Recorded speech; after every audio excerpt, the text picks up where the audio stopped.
Okay, hello everyone.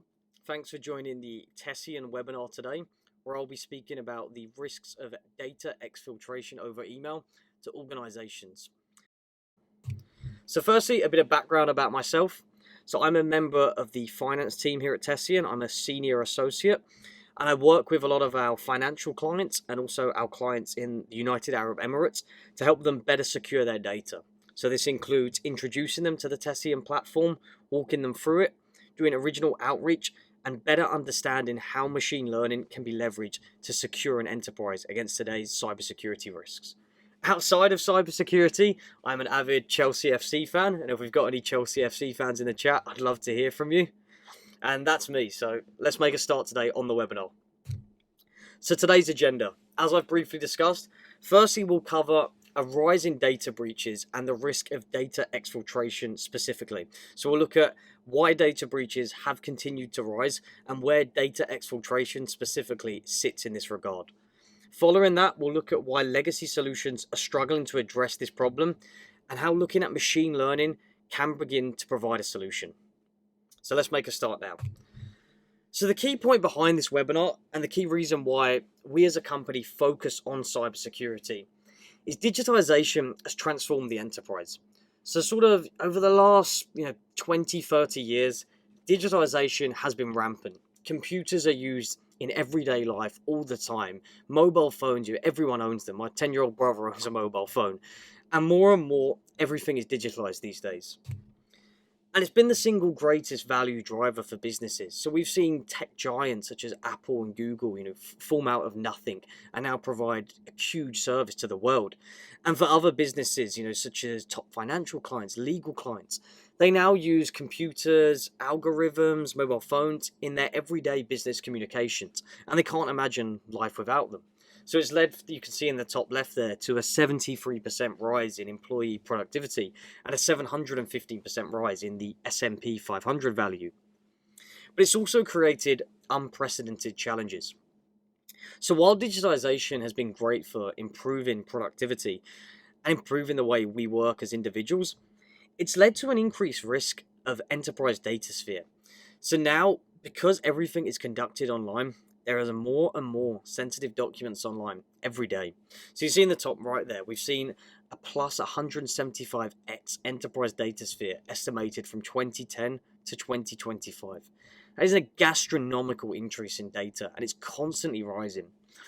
But a more real one, and what we've actually seen in recent years, is that top right there, a 900% rise in data breaches from 2005 to 2017. So it really poses the question, in light of all the positives of digitization, how do we now go about securing an enterprise's digital systems, and as a result, their sensitive data? And just to give a bit more context on this term, so this is the Google search engine interest over time for the search term cybersecurity. So you see it's been on a steady rise from 2010 to 2019, even more than tripling since the start. And this is honestly due from a number of sources. So more and more these days, I'm hearing from my clients that cybersecurity is being raised as a board level. And you're having these Google searches that are from CEOs actually having to work out this market they've never previously been exposed to. And it's because of digitization. It's now at the front of their mind. On the other end of the spectrum, you have the wealth of vendors out there who are Googling what other cybersecurity firms or are Googling the latest trends in the industry. And you also have now cybersecurity being recognized as a practice for education. So you have people whose practitioner in life is to be cybersecurity experts. And it's because of rises like this increase in the Google search term. Cybersecurity is more and more on our mind these days. And it's taking over, standard business protocol. And that leads on perfectly to this slide. There are over 1,000 cybersecurity vendors in the market today. So as we've said, this digitization has spawned this increased risk of data breaches, and as a result, has spawned a new industry. The cybersecurity industry, it wasn't about prior to digitization. Yet now you have over 1,000 vendors in a range of infrastructure security, cloud security, endpoint security. The list goes on. But despite all of this, data breaches are still continuing to rise, as we've illustrated with this 900% rise since 2005 to 2017. So why is this? So the problem is cybersecurity has always focused on protecting the machine layer. So in the past, with early adopters of digitization, the first thing we looked at was firewalls to protect the networks. In more recent times, we've now been looking at endpoint security to protect the devices. So we've always been focused on securing the machine parts of digitization. But I think what firms have failed to realize, and I think what is now becoming more and more apparent, is that behind all of these machines, all of these devices, there's a human using these. And as a result, data breaches today are being caused by people. So we've got three stats here. I'm not going to go over all three of them, but the key one for me is 90% of data breaches nowadays are due to human error. And that is gastronomical. That's nearly 100%. And I think it really is because behind all these devices, behind all this sensitive data that is being handled online, there is ultimately a human operating it. And I'm sure everyone in the chat here has got examples of, someone in their organization maybe sending an email to the wrong person, maybe falling victim to a phishing attack, or perhaps you yourself have even been victim to these things. It happens to so many individuals because of how much data we process every single day on our computers. At some point, humans do make mistakes. We're not perfect. And this is why we're seeing these rise in data breaches. Because of the increased data sphere that organizations are seeing on their computers and their devices, eventually people make mistakes and cause these data breaches. And why I've chosen to focus this webinar specifically on the email side of things, as you know, digitization is a very broad term. There could be so many things I could focus on. Today I've chosen to focus on email. It's because email is still the main communication for the human layer, and it's still the main methods of business communication. So people spend around 40% of their digital time on email. And when it comes to communication with external parties, which can often involve these sensitive attachments, this is often done over email due to the fact it's open access and has always been the pillar for communication in this digitized business world. So that's why I've chosen to focus today on the email aspect of risks. Here's just an example of Robin Grayson at Therm.com, just to map out the kind of people he would communicate on email. So you have in front and below him the kind of applications he interacts with. So he interacts with his Microsoft Suite, Office, Word, PowerPoint, and also his Salesforce, his Calendar, his G Suite. All of these present sensitive documents, sensitive attachments that shouldn't leave the organization. And then on the right there, you have all kinds of people that he emails. So an employee at his firm, a CEO at his supplier, a lawyer at his legal firm, finance at another firm. The key point being here, there is a large channel and a large network for Robin to email. And as a result, the risks for a mistake one day are very large. So that's sort of the background into digitization and the increase in data breaches as a whole. We're now going to touch on the issue of data exfiltration or unauthorized emails. So before I go on to this stat, I'd just like to explain a little bit more of what I mean by data exfiltration / unauthorized emails. What I mean by that is, a sensitive attachment or document leaving a company's internal environment and going to an external email address. Most commonly, this is a personal email account of the employee, but it could also be an employee's friend of an organization, maybe a spouse. The key point being it's left the business's secure environment and data has been exfiltrated from the business to an insecure cloud. So that's what I mean by data exfiltration and unauthorized emails, and that's what we'll be focusing on for the next part. So firstly, this is a large reason why I chose to focus on this. This is from Osterman Research, and it shows that 69% of data loss incidents are caused by employee data exfiltration. That is a very, very large amount. Again, we're nearly at 3/4 here. And as I've already said, I bet everyone in the chat here has an example of when their employee has taken something sensitive, sent it to their personal account, and it's something they've had no control over. And it brings issues in today's regulatory environment as well. So the issue of data exfiltration is a grey area. Sometimes employees send documents home with no ill intent. They just want to work on it at home, or perhaps, they just have something to finish. In theory, there's nothing wrong with that. On the other hand, you have the more malicious attempts of data exfiltration. So sometimes you'll have employees leave their organization and they'll take with them contact lists or intellectual property. From a regulator's point of view, it's very tough to pinpoint blame. So say I'm a client, for example, and I send a sensitive document to my legal firm, and then a lawyer at that firm sends it home to work on at home, and it's no ill intent, just wants to finish their work. From a client point of view, my client confidentiality has now been breached. But from a regulator's point of view, who is at fault here? Is it the business for not ensuring adequate protections on this data? Or is it the employee themselves for not following the rules and sending this to a personal account? Because of this major problem, it leaves quite a grey zone in the regulatory environment. And grey zones in the regulatory environment often lead to businesses not accounting for these risks as they're not 100% sure of them. And it's why I think data exfiltration is a risk that often goes untouched. And the last point I'd like to touch on with data exfiltration is the key point here. So when your employees email confidential data outside of the organization, they've sent it to an insecure cloud that they control. So we touched on the start with the thousands of cybersecurity vendors and the network and endpoint security that is prevalent. And this is prevalent across businesses. I'm sure everyone watching this webinar, their organization has some form of network security and endpoint security. You have some form of spam filtering, phishing protection.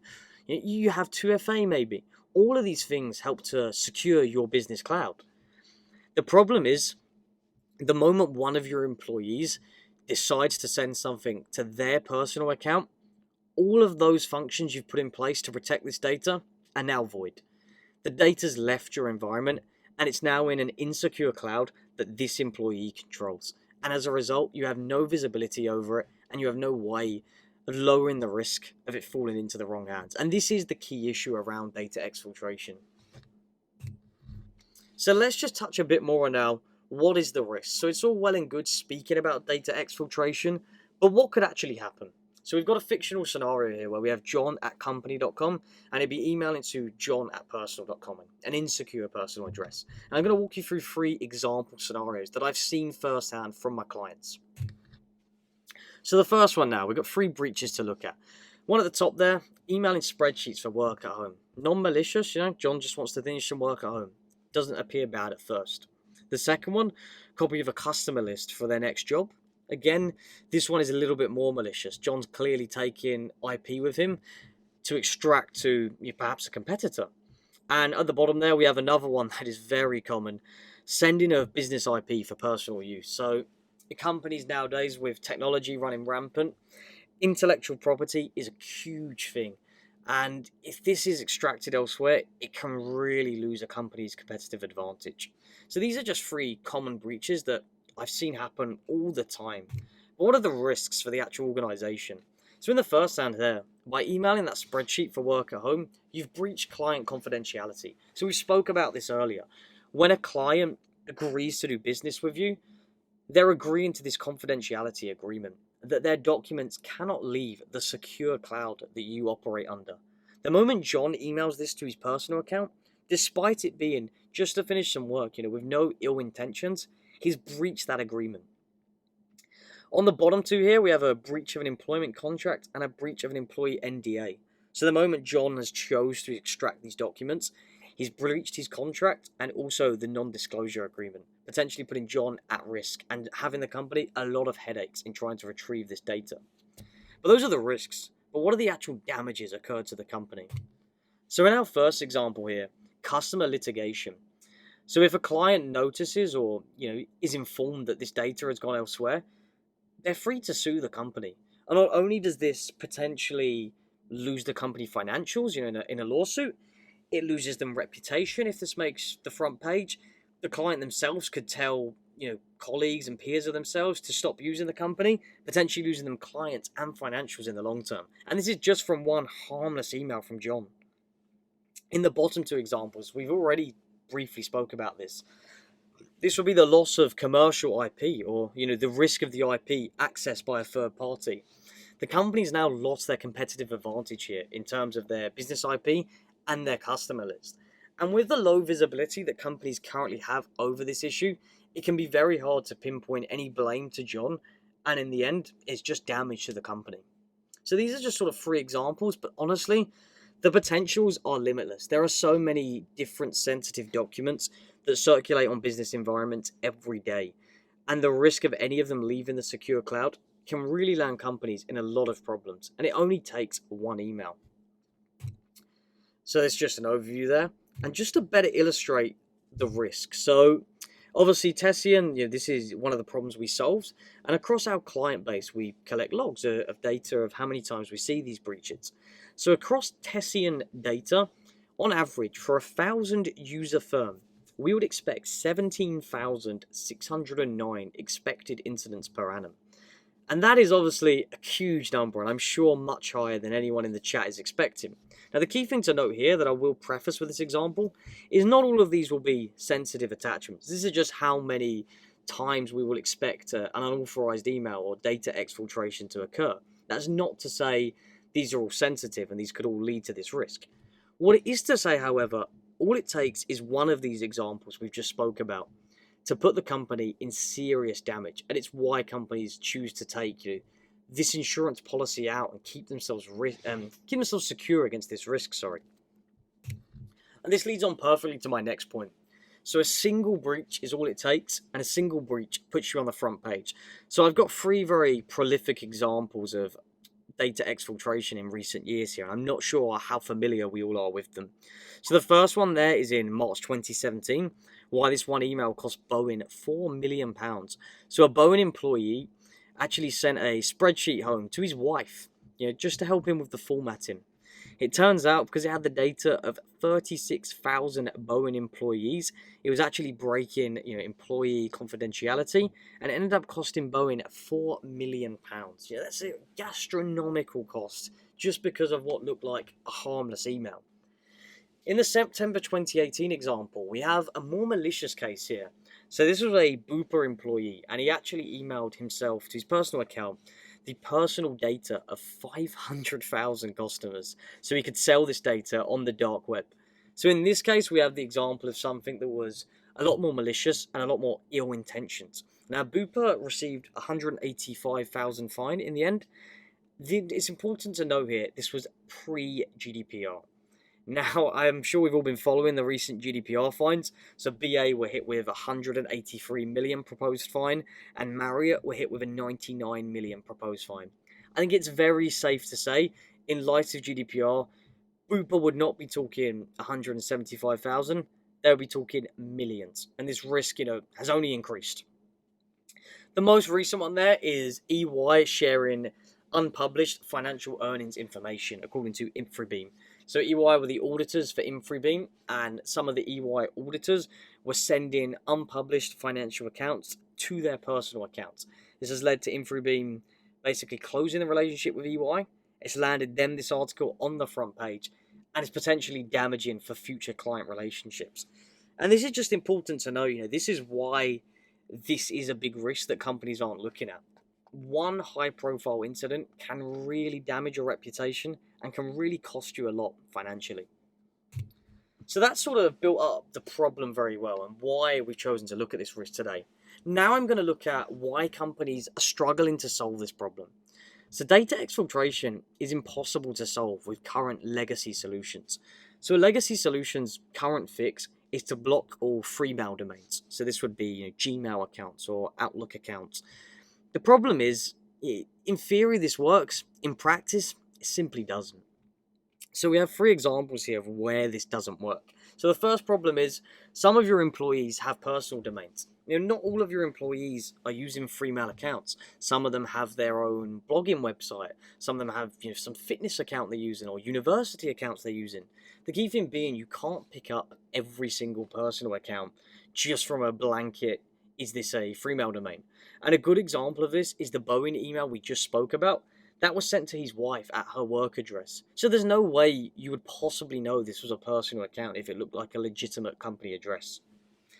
In the middle there, the one that's closest to my heart. So I work a lot with our accounting clients in the UK, and something I often see from some of my smaller sized accounting clients is they work with sole traders, smaller businesses. And as a result, those businesses, they use free-mail domains. They don't really have their own website or their own domain because they've never needed to. And as a result, this accounting client, they cannot block free mail domains, because the moment they block those free mail domains, it means all of their sole traders can no longer communicate and can no longer use the service. So it just simply isn't viable to block that. And this is prevalent over all kinds of industries. Legal is a massive one for this. So many of legal's clients are individuals. They're not using business company domains.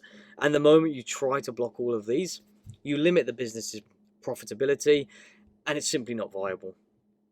Finally, there on the right, with current legacy solutions, post-breach analysis is very time-consuming and very expensive.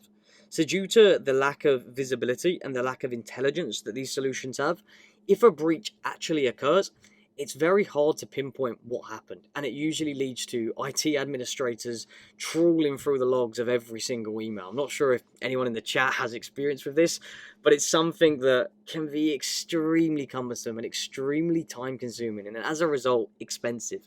And it's because we're relying on such limited data sets and limited rules that we have so little to go off of, that when we're trying to then retroactively solve this problem, the starting point is so small. So now I'm going to turn briefly to Tessian Enforcer product. So this is our machine learning solution, which is all designed to prevent data exfiltration. So Tessian's algorithms, we learn from historical email data to understand normal behavior. So I've been speaking about why these legacy solutions fail, and it's due to their lack of intelligence and reliance on simple rules. So we've got on the screen here an example of what happens when Tessian deploys to a customer. So when we deploy to any organization, for every individual employee, we scan a year's worth of historical metadata. And as you see there, we're scanning through the emails for stuff like the body, the salutation, who else is included, the attachment in this communication. And by scanning for that, we build up a normal sending pattern for each employee, which is contained in the Tessian databases. And by having that normal sending pattern for each employee, it allows us to spot and prevent the abnormal. And this is very important in the context of data exfiltration, because, as we've spoke about, when we rely on simple filters, we have no context, and we can easily be tricked, as we've seen with the past examples such as Bupa and Boeing. When we have context and intelligence behind communications, we can intercept and prevent breaches in real time. So I've just got an example here where we have Alice Foster at law firm forwarding an attachment to fosterfamily@aliceblog.com. So the key things to note, first of all, is this wouldn't be prevented by a standard legacy solution.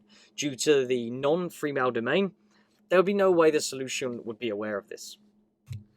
So Alice could easily extract this sensitive document to her personal account, and there'd be no way of stopping it. With the Tessian solution, we scan through the email, looking at the metadata to see if we think this looks like an anomaly. So some of the data points here, as I've already explained to you, this is a non-free mail domain, yet we know it's a personal email, sensitive project matter, forwarded content, etc. So now I'm going to briefly touch on some of the three main data points we draw on, and then show you how this warning would look in real time to prevent a data breach. So the first thing that we would look at in Tessian Enforcer is node analysis. So node analysis is a great way of determining if an account is a personal account or not. So often you'll find with personal accounts, they're only connected to one point in the firm. So if I illustrate that a bit better, so for myself, Joshua Reynolds at Tessian.com, my personal account has only ever emailed me in the Tessian employees. It's never emailed any of my colleagues, because if I was ever going to email my colleague, I would do that from my work account.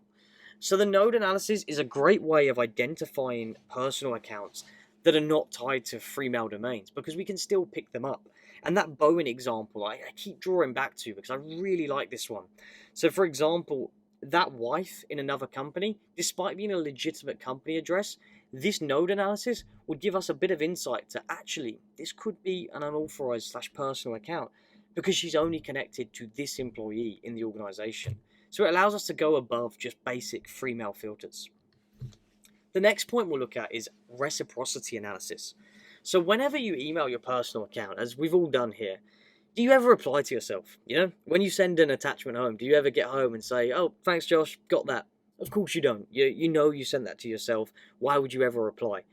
And it's a great way of spotting an unauthorized account. If the email correspondence is only one way, It's very often that this is an example of a personal slash unauthorized account.